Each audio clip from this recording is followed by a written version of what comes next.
Oh hi, it's Bukai, and welcome back to another video for Knockout City, and today is the beginning of the third day, and I did not play the best that I possibly could. I mean, I say that, yet I've only got 11.4 hours played according to Steam, so it's one of those, I don't have too many hours plugged into this game, but I know that for the skill that I have, I did not play the best that I could today, and, you know, I don't really have excuses. It's just dodgeball is one of those games that it's a pure consistency game, where it's not so much as that it's got a high skill ceiling. It has a decent skill floor, but they don't have high skill ceilings. What ends up happening is that it's all about playing consistently at that ceiling, and that's something that I do like about it, because it's one of those, anybody can learn it, but it's very hard to master. But once you've mastered it, it's about continuously playing at that peak top level. It's less about the playing at the bottom. And speaking of the bottom, there's the classic Bukai jumping into a pit. First one dead. Yep, would not be a Bukai video without that. Now, here I rush towards a ball. I'm not noticing that my teammate wants to be lobbed, so, you know, I gently oblige. I'm not the biggest fan of the ultimates, mainly considering I lag too much, but, you know, it is what it is. You can see here that I've definitely got the hang of the catches, or at least the catches for my lag in this game. I know that there's other games on there that will be coming that just...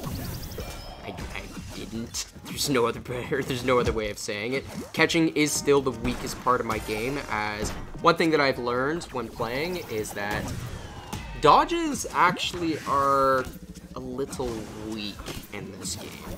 It's more for rushing to in order to get a ball, very, very last minute if you whiffed like a catch and you have time, or whatnot, but you're significantly better off to try to catch than you are to dodge.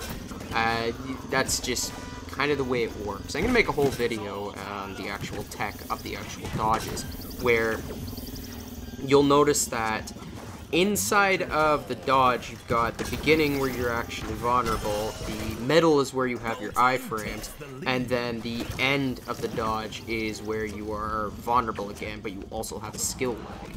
So people that know what they're doing just wait until you're actually at the end of the dodge and shoot afterwards. You just die. So it's one of those things of, I kind of taught myself how to dodge and play like that, thinking this is like other dodgeball games where it's all about the continuous of movement. Movement's important, positioning is still stupid important, but it's one of those things of, it's not as important as learning to catch. So that's still my weakest part, and you'll notice here that the team that we're facing seems to have lost positions of where we are. Map awareness is king, considering we end up capitulating the position to regroup into our team. It doesn't do us any good, as you're about to find out, but they could have easily gotten another 2 kills without capitulating any other points into here, but, you know, is what it is what it is. They end up fighting, and they end up losing a person because they ended up losing sight of us. Now, I'm starting to get a, here's where you're starting to see me just starting to die. I know I've said starting a lot there, but like I said, I was not playing at peak condition today on there. It's shocking. I mean, I say that, but I'm about to just smash this guy in a one-on-one after he hits me. I'm like, yeah, buddy, you want to play one in front of me one-on-one? I'll play one in front of me one-on-one. Yeah. Battle of wits. And you choose who drinks, and then we see who lives and who dies. I probably butchered that line, but God, I love The Princess Bride. Wicked movie. Now, you can see that I'm kind of just playing solo on here. I'm just kind of ignoring the team, but at least for most of the game, I think that was my biggest mistake, and there I whiff an actual catch. It's after this round, you see me start to go, okay, you know what, I'm just going to play as a team. I'm not playing the best. We probably aren't going to win this game. Just back of my mind is sitting there, is I'm not playing at peak condition, and if they target me down, we're going to lose. So I kind of decide, you know what, I'm still going to go move away to go grab a second ball, but then, okay, here's this cheapy guy. I'm going to follow them. And then I noticed, oh, okay, cool. We're all staying as a team. Let's stick with the team, see how this goes. These guys are better than us, and you're about to see me make the stupidest decision. I can clearly see, I've just hit one of them, and you can see that they are spam passing. And if you try and charge rush a spam passer, you're going to get hit by the actual chain pass, and this ends up killing me. I also mess up by dodging again there when no shot was coming at me. I should have just flicked the camera and whipped the person at someone just out of a gamble, as I was going to die there regardless. And the best case scenario was I kill someone and trade for, you know, life for life. And unfortunately, that decision cost the team 2 points. And I do blame myself completely for this game loss on there, because it was my decisions that made all of these situations possible, and, you know, I feel like I let the team down.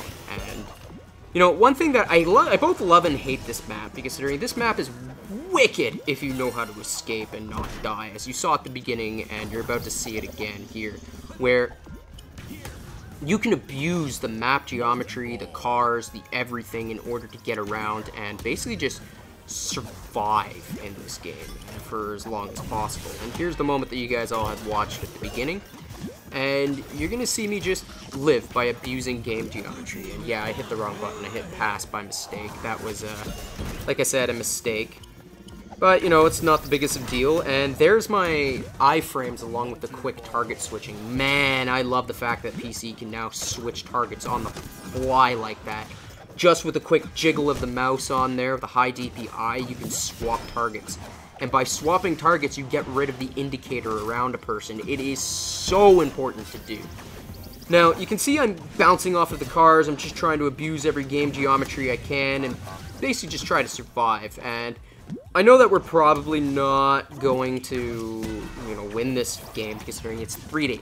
It's going to be really hard for us to come back. These guys are very coordinated. If I recall, there were a 2 out of 3 team members, not a full team, but, you know, I get an extra kill on there. I ram into a wall to avoid a shot, but then unfortunately my luck eventually runs out, and there's the match lost. So if you guys enjoyed this game, don't hesitate to give it a like, a subscribe, pass it on to your friends. If you hated it, pass it on to your enemies out of pure spite. If you'd like to help support the channel, there's a link to a coffee shop. You can buy me a coffee down below. If you'd like to join our Discord, there's a lovely community you're welcome to join. With that, take care, everyone.